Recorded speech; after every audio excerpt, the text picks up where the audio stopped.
I can. Who's there? I haven't got my glasses on. You haven't got your glasses? It's John. It's John Jacoby. John, I can see you. I was trying to work out, do I do this with my glasses on or not? And Danielle Woodward as well. Oh, hi, Danielle. How you going? Good. And we're just getting on Zoom to, announce to you that you've been nominated and judged as the latest inductee to the Paddle Australia Hall of Fame. Oh, really? Wow. Yeah. That's a surprise. Because myself and Danielle were the last inductees, we thought we'd pass the baton over to you as the living legend of paddling in Western Australia. Right. Okay. Well, thanks, John. Yeah, I must admit, I thought I was getting on this call for something else, so I had no idea. I'm gobsmacked actually. Look, I'm obviously really honoured to have been inducted into the Hall of Fame, and certainly for me, it's a passion. I love this sport and been doing it now for over 40 years, and I'm one of those fortunate individuals now that's working or doing a job that doesn't feel like work. It's just what I do. We were just going to take you back through some of your illustrious career, Ramon, which, as you said, spanned over about 40 years. But you're elite. You're elite paddling, in marathon, and obviously in the Olympic Games, being a medalist at the '92 Games, and then moving into your coaching and the work that you've done, with WACE, in bringing the program to, from a pretty on its bones program to one of the most successful programs in WACE, and then the work you've done with Ascot and the women in sport, and just bringing every aspect of canoeing to life in Western Australia. Can you just run us through some of the highlights that you've that you can think of just in your journey from athlete to coach?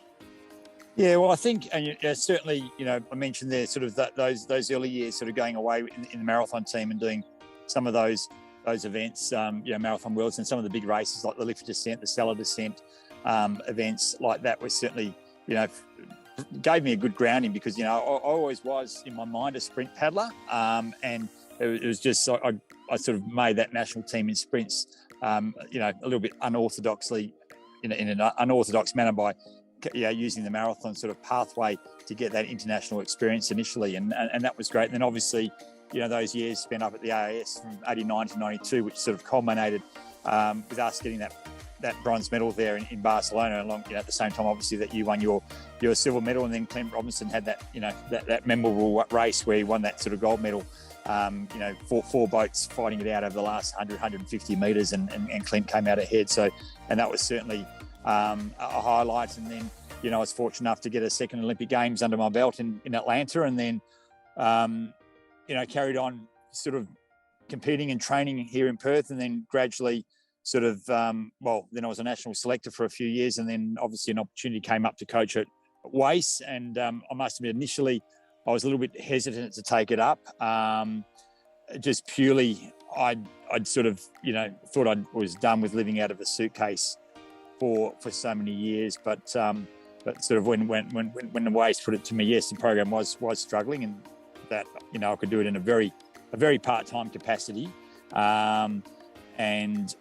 and then they said, look, if I didn't take the job, they'd probably cut the program. I thought, well, that's a bit. We'd worked so hard to get the WACE program back in '95, and so I said yes, I'll take it. But then I'm so glad that I did, because I just loved it, and sort of working a regular in that first sort of 9 or 10 years, working a regular day job managing a customer contact center, and then obviously coaching, morning and afternoon, and then sort of doing admin, to who knows what hour at night. But it was still very enjoyable. And then where it is now, it's and for me, when I get athletes coming into my program, I know there's only going to be a small percentage that are going to make it to the Olympic Games. But my main thing that I say to them is, I want them to come out at the end of this program knowing that they've achieved their potential and really made themselves, I guess, the best person they can possibly be, and sort of leave the program a better individual than what they were when they started.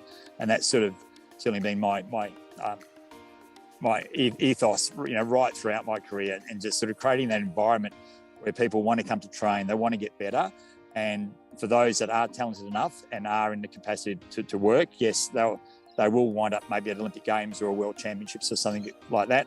Those that aren't, I still want to make sure this journey is really, just something to be, proud of.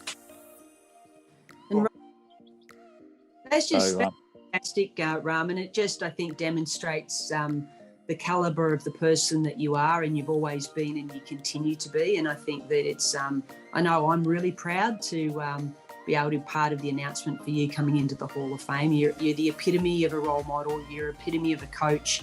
You're the epitome of an athlete. And, you really do embody everything that I think canoeing offers to the world and the sport itself. So congratulations. Thanks, Danielle. Yeah, it's certainly great to be on the call with both you and John, and two people that I sort of hold in very high regard, and for what you guys have achieved, and what you've continued to achieve, post your sort of high level sporting careers. So thanks very much.